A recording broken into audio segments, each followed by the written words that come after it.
Okay, so you've been working on this, haven't you? Yeah. Did Chelsea deserve this Europa League semi-final victory?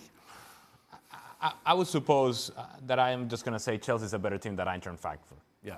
Now, I would also tell you that the best chances in this game, when it was 1-1, and if one team were to score, Frankfurt was closer than Chelsea was, and this is playing away from home. There were some disappointing performances from Chelsea individually, and I think as a group there were moments in which they thought, you know what, we're just better than this group of players. Yeah. We're going to get our chances, we're going to score our goal. And it didn't quite happen for them, and it became more difficult than it needed to be. In the end, they advanced through penalty kicks. Chelsea's probably the better team. They advanced, and they're probably the favourites going into the final. Kepa, the hero in the end, Shaka, with 2 penalty saves. Yeah, two very good penalty saves. In actual fact, I think it's just kind of in your nature or instinct to go one side or the other. But on the fourth, he stood straight and was able to react to a very well-struck penalty kick.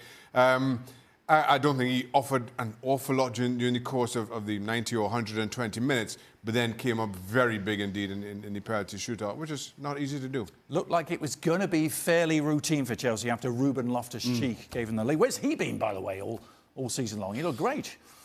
Well, listen, he's looked great every time he stepped on the field when he's been given an opportunity. Unfortunately, that opportunity didn't come until well after Christmas and in the Europa League. For some reason, he got ditched in the Premier League. Hopefully that has changed. Well, it's certainly changed recently. And he should be there to stay for a long time. This guy, I mean, he's a monster for a start, physically. He's got a little turn of pace. He's got a great touch. He's got an eye for a pass. He's got an eye for a goal. So why wasn't he in this lineup before? And actually, when he did score, I thought that was it. But for some reason, Chelsea took the foot off the pedal and let Frankfurt back in the game. Why didn't they put it away? It looked like it was going to be plain sailing, didn't it? Well, I think, listen, when you go away in the first leg and I thought that Chelsea were the better side in Germany and they come away with that 1-1, then I think they just let the concentration go because they thought the game was probably over. And when you do that, the other team gets a lift, and then it's very hard to then turn the tap back on again and be kind of dominant the way they were. But they got away with it, they're through, and they don't care, do they? No, they don't. They're there. They're in Baku. Frankfurt will be ruining their chances. They miss an extra time, couple of chances off the line. Yeah, and these are finishes that if you're a center forward, in the case of Haller, he was right there. It's a good ball across. It's tapping. It's my kind of range, and yet he doesn't make clean contact. Allows then the opportunity for David Luiz to come behind Kepa, who was just merely just looking at the ball going in. He clears it off the line. And there were moments like that. Zappacosta did the same thing of a header. He was able to clear it off the line. Look, Eintracht Frankfurt had their chances here to advance. And they all happened because Chelsea, not only in the first leg, but also in the second leg, it was the same tendency of, we're too comfortable. We're okay. This is fine. It's no problem. Hey, let's go to Baku already. Yeah. And allow Frankfurt a way back into this game. But again, I think we would be far more negative had they lost this match and had they not advanced. But they've advanced, and now they find themselves with an opportunity to win themselves a trophy. Any sympathy for the German outfit, Shaka? I have a lot of sympathy. I thought, listen, before a ball was kicked in this tie, we thought this would be Chelsea all the way, and wasn't even up for that much discussion. But Eintracht Frankfurt, who've had a very decent 2019, I know a poor result on the weekend, gave us as good as they got against Chelsea. At home, Chelsea get the away goal and the draw, and you think, well, once you go back to Stamford Bridge, it's going to be all one-way traffic. But I thought they weathered an early storm and then got the goal, had some very good chances. And at this level of the game, you've got to take those chances when they come, because when they don't, ultimately, you somehow find yourself on the wrong end of a result. What I can tell you, though, is that Jovic, for Eintracht Frankfurt, may not be playing with Eintracht Frankfurt that may be too much last. longer. Yeah. No, it feels like that's the kind of player that maybe a team in the Premier League should pay attention to. Of the two London teams in the semi-final, Steve, we perhaps thought Arsenal may have had the harder task, even though they had the 2-goal lead to take into the Mestalla against Valencia, who you thought would probably bother Arsenal. Didn't turn out that way. Well, that's because we know what Arsenal are like defensively. Away from home, they can collapse and let goals in. And as soon as Valencia score, you think, oh dear. Yeah. But you know what? When you've got pace and ability like Aubameyang and Lacazette, basically so far their goals are digging out Arsenal's back line. And the problem with that is you can't continue to win games when you're relying on your front players digging the back line out.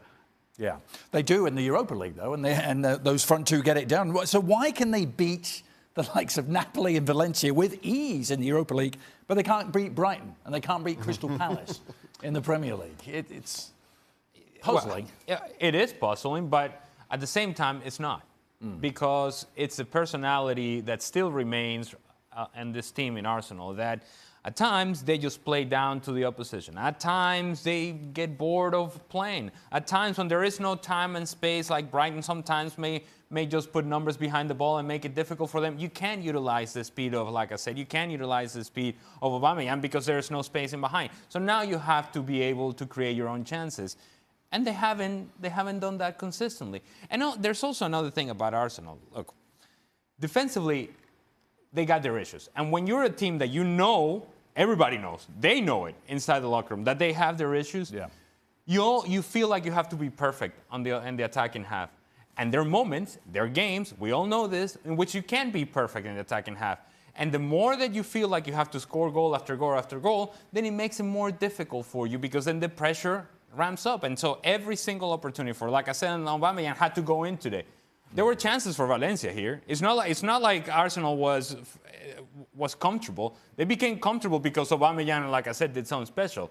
Yeah. They were uncomfortable defensively throughout the course of the match. Speaking of Arsenal's personality, this is an Arsenal team when the game is easy and things are going their way, are very good and a match for anybody, dare I say, in Europe on their day. But from the time you stand up to them, from the time you make it a physical battle and you make them uncomfortable, that's when they struggle. How you go to Napoli, put together that kind of a performance in the Europa League, then come back home and do as you did, not just away, but at home to Crystal Palace. Yeah. And when you think about this is a team who, I know it was some time ago, but goes an entire season undefeated. And compare that to now, where it seems part of their DNA, where if it gets physical, if it gets nasty, if you ruffle their feathers, you can beat them.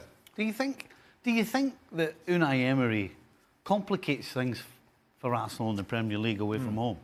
Because in the Europa League away from home, they're open, they're attacking, and they actually look like a team. In the Premier League away from home, it's almost like he doesn't want to make any mistakes. It's almost like he wants to pull them in a wee bit. And when you pull players in whose first instinct is not about defending, then you get yourself in trouble. It has to be down to Unai Emery's tactics. Well, he will have a decision to make in the final in goal. Do you stick with Petr Cech? Or do you go back to your number one, Bernd Leno? Play your best goalkeeper. Who is? Which one is better? Bernd Leno. Listen, Bernd Leno is. Cech's playing. Bernd Leno is no Alisson or Edison. Let's put it that way. But he's better than Petr Cech. And you know what? At this point in his career. Sentiment should not come into it at this level. This is not. Right. This is not schoolboy or schoolgirl football where you're being nice and so and so does really well and deserves it. This is about winning a trophy. This is about Arsenal getting into the Champions League. If Arsenal did not get in the Champions League because Petr Cech wasn't up to the job, if I'm Unai Emery's boss, I'm asking him a lot of questions. But he has played every game in the Europa League, and they've been better in the Europa League, Shaka. Maybe a coincidence. You don't change a winning team. In my opinion, it might seem like sympathy but you don't change a winning team. So we've just got to go on superstition now. Well, you don't change a winning team. You don't change a winning team. The final against Chelsea play into it at all? It's obviously Cech. I make the case all day long to play Petr Cech. Admittedly, I'm a little bit biased towards Petr Cech. Who's the best goalie? Bernd Leno. I rest my case, Your Honour. Shaka's got Petr Cech's jersey. That's and there we go. There's always loyalty. something. Hey, loyalty. Like I said, you don't change a winning team. That's what I'm saying all along. Unai Emery, by the way, 19 consecutive victories in the knockout rounds now in the Europa League. Extra time. Maybe we'll have some Unai Emery stats for you. Really? Yeah. Why is that? Great. I think that was it. Any reason? Now, any trips to Amsterdam can often take some recovering from. What about the reaction to Spurs' miracle victory against Ajax. One more miracle. Ooh, the headline at the Daily Mirror. This was the reaction for Glenn Hoddle and Gary Lineker, two ex-Spurs players. Rio Ferdinand, they were on UK TV. That was after the Lucas Moura 96th minute winner. Who does he support? He did that after Messi scored for Barcelona. I think Glenn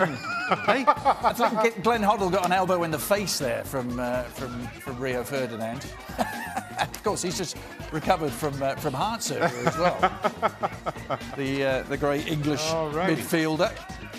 Yeah, it was just a week ago that they were doing the same in Barcelona, wasn't it? Mauricio Pochettino, thank you, football. This type of emotion without football is not possible. My players are heroes. Well, Lucas Moura was certainly the hero of the night with his hat-trick, and this was him with tears being shown his winning goal back with commentary from Brazilian TV. You can see just exactly how much it meant to Moura after his late exploits. So close, the other side of the coin, of course. The ecstasy and the agony for Ajax, who were so close. Erik ten Hag saying just that. The way the game ended, just brutal. This is so cruel. It's incredibly hard to find the right words to describe this. And David Lynch, it hurts so much to see our dreams shattered like this. I do not know what to say. Masashone, it's a disaster. This is the worst way of losing. We even felt like we were already there. It was real quiet in the dressing room. Frankie de Jong, of course, on his way, but I think everyone enjoyed what we did in the Champions League this season. It was like a fairy tale. Unfortunately, it was one with an unhappy ending. De Ligt, the 19-year-old central defender, inspirational, but it's a nightmare, like a dream that went bad. Ziyech, this hits us hard, really hard. Of course, he hit the post late on, could have won it for Ajax. I don't know how it happened. I just don't know. I could have scored. At least one of my chances should have gone in. I blame myself for this. I can't be proud right now because disappointment prevails. And then the former Ajax manager, Louis van Gaal, of course, who led them to that 1995 success. This loss completely unnecessary. Why would you put 9 players ahead of the ball when you're leading 2-0? You simply don't do that. Well, I'm shocked that Van Gaal comes out with that. What was your assessment? You weren't on yesterday. Yeah. You haven't had a chance to weigh in on this. Where do you begin? If you had watched this game up until halftime of that second leg, in fact, if you had watched the first leg and then the first half of yesterday's match, you turn it off and you walk away, there's no way that you could have convinced me to say, you know what, there's a way back for Spurs here. Because Ajax were that good and were that dominant.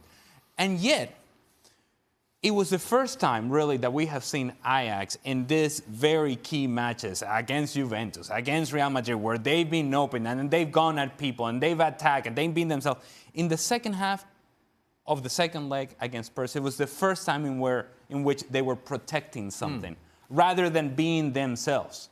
And in doing so, I think they lost who they are as a team. And because naturally it doesn't come to them. They don't feel comfortable doing it. It's not what they do best. And so now when you're trying to protect something and you're not quite that team that knows how to do it, then it becomes uncomfortable and it becomes difficult. And the momentum for Spurs kept growing, and Ajax were just asking those same questions. The same questions that they're asking in those quotes, they were asking themselves during match. How is this happening?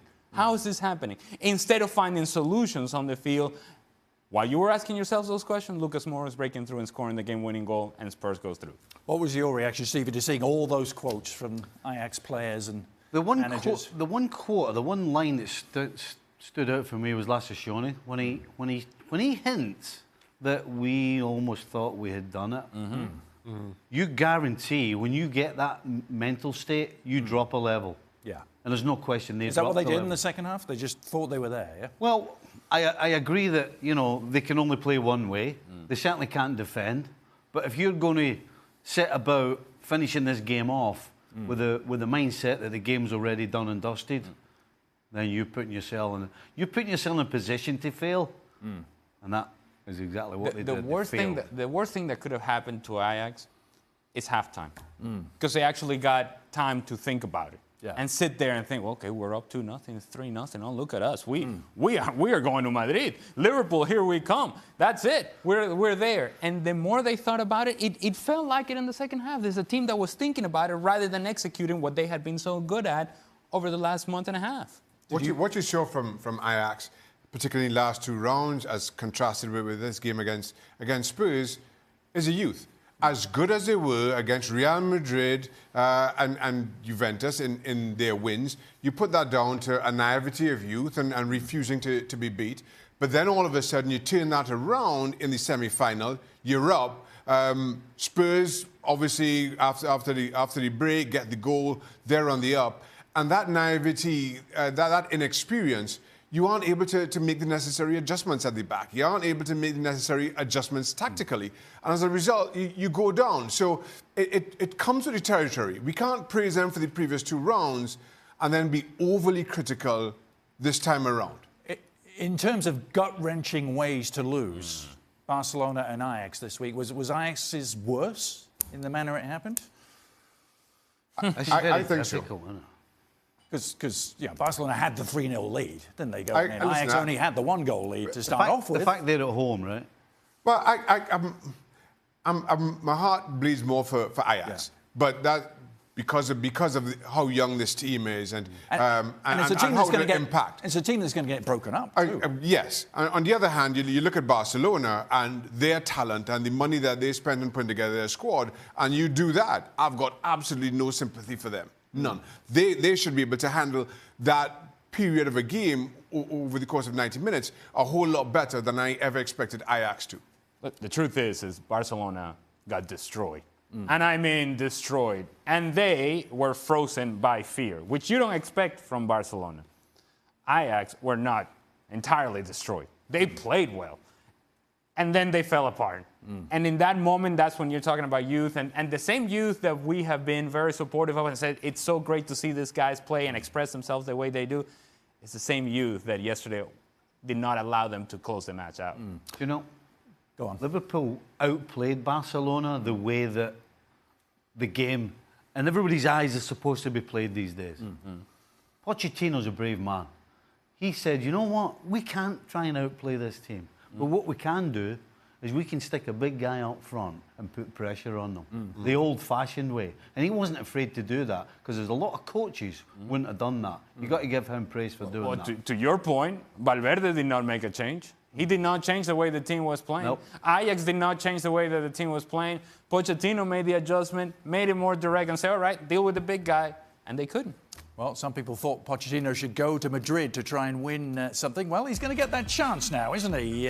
Spurs in Madrid. That was good, wasn't it? They're going to be the outsiders. Smooth. Yeah. he had that one. He had that creative. Very, very impressive. Liverpool, heavy favourites, though, are 1-2 on to win on June the 1st in Madrid.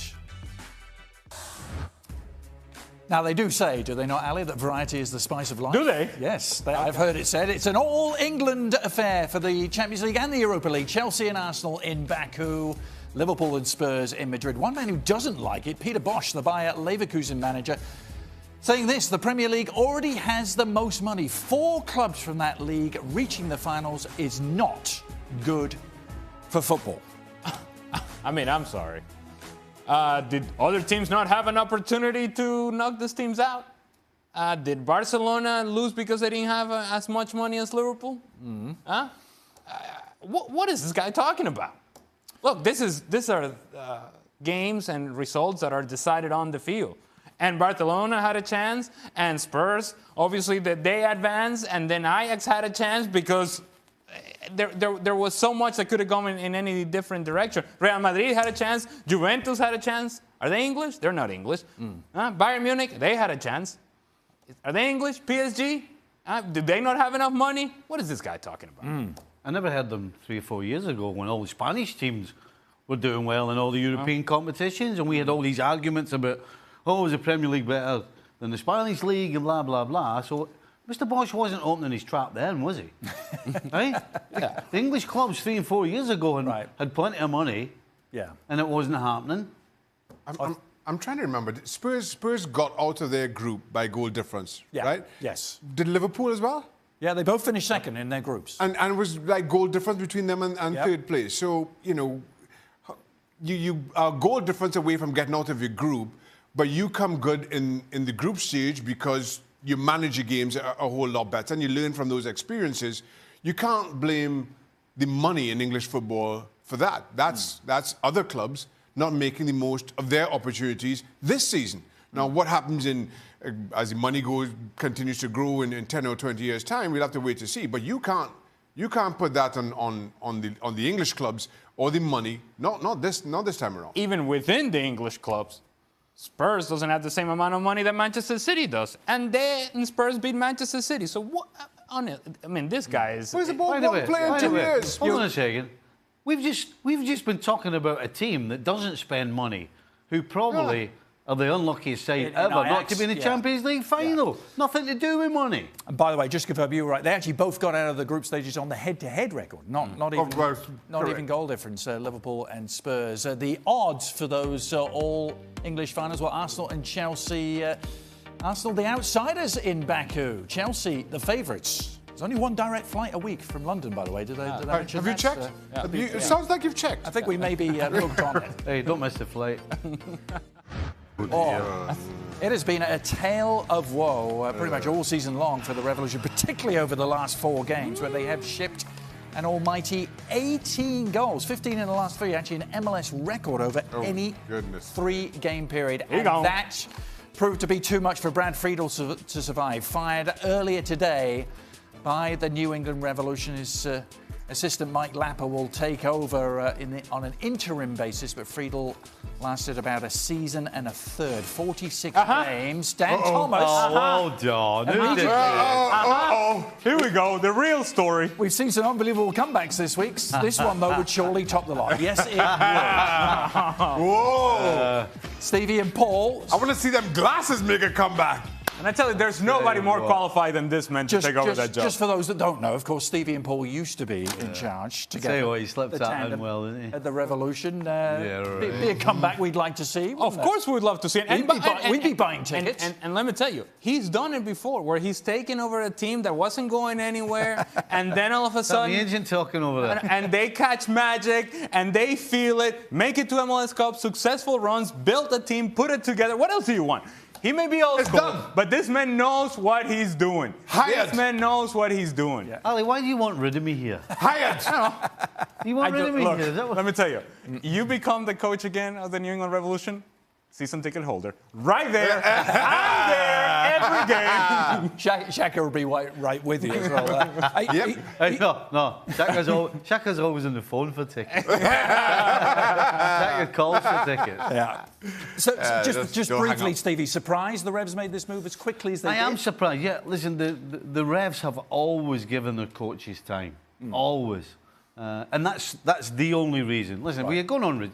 It's all about results at the end of the day. So if you're going on results, shouldn't be a surprise, but a little earlier than I think usually the Revs would get rid of a coach. Yeah. Stevie Nicol time. Now, for Liga MX playoffs, can you decipher those, Ali? Why are you suggesting that I know how to decipher this? Leon and Tigres, huge favourites. I'm Moneyline man, I'm saying that Leon are even bigger favourites than Tigres are. Or Leon. To get through. Now then, especially for Mr. Burley, some early Australian A-League action, playoffs. Can he decipher the money line? Also underway. You do know he's not here, by the way. I know, but he will be what he always watches, doesn't he, on his day off? Does he? Yeah, right. And we're just reminding him to get up 5 a.m. ESPN Plus, Sydney and Melbourne, 6:30 a.m. On Friday, though, is what starts at Perth Glory and Adelaide United. Now then, Shaka, power rankings affected by the Europa League? Yes. Chelsea and Arsenal are in. I see 6 that. and 7. Big move. No points for guessing who's 1 and 2. I was a little bit kind to Barcelona. A little bit. I felt sorry for Ajax when they drop. But let's be honest. Can I ask you a question? You sure you can? When was the last time Juventus won a game? I don't know. They won the league. How do you mean the top 10? You jump to know. How are they in the top 10? They won the league. They won the league. But they, Bayern are about to win their league as a Benfica. so results don't matter. We're at that stage of the season where teams have secured silverware. What league did Arsenal win? Let's get to They're in Europa League final. let's get to the real business of this Thursday afternoon, which was Shaka's lemon cake surprise. Yeah. He thought that all the cake had been eaten. Stevie provided the cake. Stevie brought a lemon cake, which I was looking forward to. Hey! I went and I got my coffee, looking forward to the cake, and then they hit it. Listen, If you know me, I don't play with my cake. Look at the smile on his face. I don't play with. Just give me my cake. I'll be hiding my cake. Unconfirmed Hold on. reports, he might have fallen asleep after that. 1, 2, 3, 4, 5. Blood pressure Got all levels your back fingers, up. yeah. Successfully done. I did have a nap after. He had a nap. We'll Yeah, see he you did. tomorrow.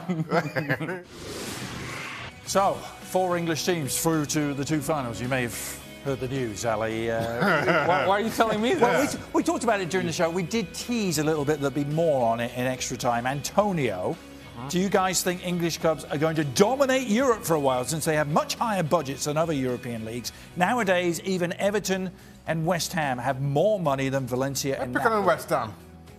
That's got to be the deciding factor, says Antonio. Well, let me tell you right now.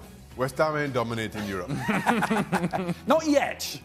Maybe it's still to come. It's no Mark Noble just running the midfield in Europe, no? I know how Come big their on. budgets are. Yeah. West Ham not dominating Europe. But there is somewhat of a point there, isn't there? These clubs do have more money than the likes of Listen, Valencia. if Tottenham and Liverpool had sailed through from the groups through the knockouts, then maybe you could come up with a reason why that might be right. But the fact is, they could just as easily have not made it. Yeah. I mean, the 2 wins that they needed were absolute miracles. So I don't think you can. No. But- Listen, but listen. Chelsea are lucky. Chelsea, in my opinion, should have lost in it. I thought Frankfurt were a better Yeah. side than them, But but they get through. But the money doesn't hurt. No, it doesn't. And listen, Makes it easy. if the disparity continues between England and everybody else, over time, you can make that argument quite easily. But over the last few years, nobody spent more money than Manchester City or PSG. We all know how that worked out for both of them. We think it's only a matter of time for City. PSG right now, we're just scratching our heads. And at the same time, we just witnessed Spurs and Ajax, 2 teams who have spent next to nothing by comparison, battle out in an epic semi-final. You know what I don't want to hear anymore of? This is 4 English teams, right? In the finals, right? 1, 2, 3, 4. Yeah. 1, 2, 3, 4. I don't want to hear anything about the winter break and we're tired and we can't get through this and this is the reason as to why we can't compete with other European teams in Champions League and all this nonsense. There are 4 English teams in the finals. It can be done without a winter break. You've always been a big proponent of the winter break, Oh, yeah. Stevie. I've always told you don't know when the winter's coming. So how can you have a winter break when you don't know when the winter is? How's that? It's still going in Connecticut, by the way. Here's an interesting one. Would Mauricio Pochettino be a good replacement for Ernesto Valverde? Asks Randy. So much conjecture about him going to Madrid. Is that the right place for him? But how about Barcelona? And that would be quite a turn. Yeah. And it would be quite an opportunity also for Mauricio Pochettino. And what better way to do it with the possibility of winning a Champions League? I mean, look, I don't think Mauricio Pochettino needs to do anything from here on to the end of the season to prove anything to anybody else that he can do the job. It's going to be more of a situation with Barcelona and what they decide to do with Valverde. And if they get rid of Valverde, that's going to open up a whole lot of opportunities for a whole lot of people. But that whole lot of people is the exclusive few that have achieved something. Mauricio Pochettino is one of those guys. Former Espanyol coach as well. Why? We talked about this during the show too, but Mike wants a recap. Why are Arsenal so good on the road in Europe, so dreadful on the road in the Premier League? That conundrum. Arsenal are always very good when you let them have their way. When you don't let them have their way, home or away, and I know that's kind of given their home record over the course of the season, it doesn't show that, but when you see the Crystal Palace game, I feel justified in saying that. You allow Arsenal to have their way, they will do exactly that. You come up against them, just as I said in the show, and give them something to think about. I think more times they're not their fault. They just don't have the leaders. They don't have the mettle that I think it takes. Can I please say to the people that pick our questions, not the people that send the questions in, right? But the ones that pick the questions. Yeah. If we were already addressed this on the show, and Shaka has explained it as well as he just did now, then why are we doing it in extra time? Who are these people that, Well, you that know, pick our producers, questions? assistant producers, you know who you are. Stevie, how do you...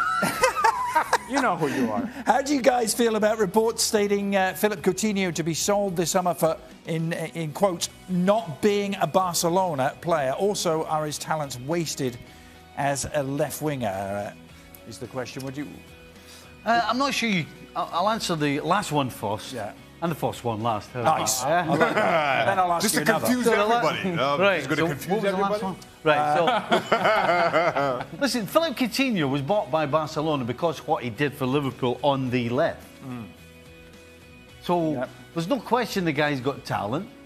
There's no question at Liverpool he was fantastic, but it hasn't worked at Barcelona. Why? That's the $1 million question. Would you or the want- $120 million If question. you take money out of the equation, would you want him back at Liverpool? Yes, Yeah. absolutely. What do you mean if you Why take not? money Well, out of the I'm just equation? saying. Does he I fit mean, into that's does he like- fit into this version of the Liverpool team? Yes, he does. Yeah. Absolutely. Oh. Yeah, listen, sometimes players just don't fit somewhere. And it doesn't mean that they're bad players or bad people or you know, some people just don't fit.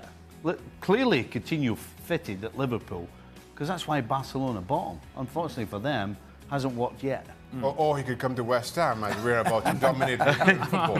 Yeah. But can he play on the left for West Ham? Well, he can play on a left. Finally, because we got to go, we're really pushing up against the time limit. Who's the? Well, thank goodness we included a question that we already answered then. You haven't answered this one at all. I can promise you that. His questions. Who's the favourite to get back to the Premier League? Question pickers. Who's the favourite to get back to the Premier League? The Championship playoffs: Derby, Leeds, Villa, West Brom. Who are you West going Brom. I'm going to say West Brom. Are you really? I am. Why? Well, because they still have a huge percentage of players who've already played in the Premier League, who are used to the big occasion. You've got Villa and Derby and Leeds who have got a lot of young guys who, listen, when you get into the actual final, Yeah. this is one of the biggest games in the world. This game is worth about, Yeah. what is it, Shaka? A lot. Yes. I'm glad that you went to Shaka thinking Yeah, that he well, had it's that worth- answer. He's looked at the numbers. He's looked at the numbers. I'm trying to think It's a of the lot. last time it was No, like it's like 150 million or Yeah, something. yeah, at least. So there's a lot on it. So West Brom have got oodles of experience. Yeah. And they've got a solid team that doesn't give much Yeah. away. So I'm going for West Brom. I'm going to go for Villa. And Oh, as much as Stevie is saying and likes West Brom, I think Villa come into this in the best form. And West Brom, they're up against Villa over two legs. I back Villa over two legs. Now, the youth in a one-off final, that's a different conversation. But as of right now, I've got an update. It's 170 million pounds. That's It's it. worth, Isn't that what which it is said? what? 200 and which exchange rate. which by my estimation is a lot. Aye. I'm going Leeds, by the way. I want to see Marcelo Bielsa. Okay. He's the hipster's pick. You know, Is Craig would be is that- all over that. So you have Derby. Yeah. I've got Villa. How come I get stuck with I've Derby? got Villa, West Brom, Leeds. Yes. Ali says Derby. You like Frank Lampard. That's why you're going Derby. Why are you...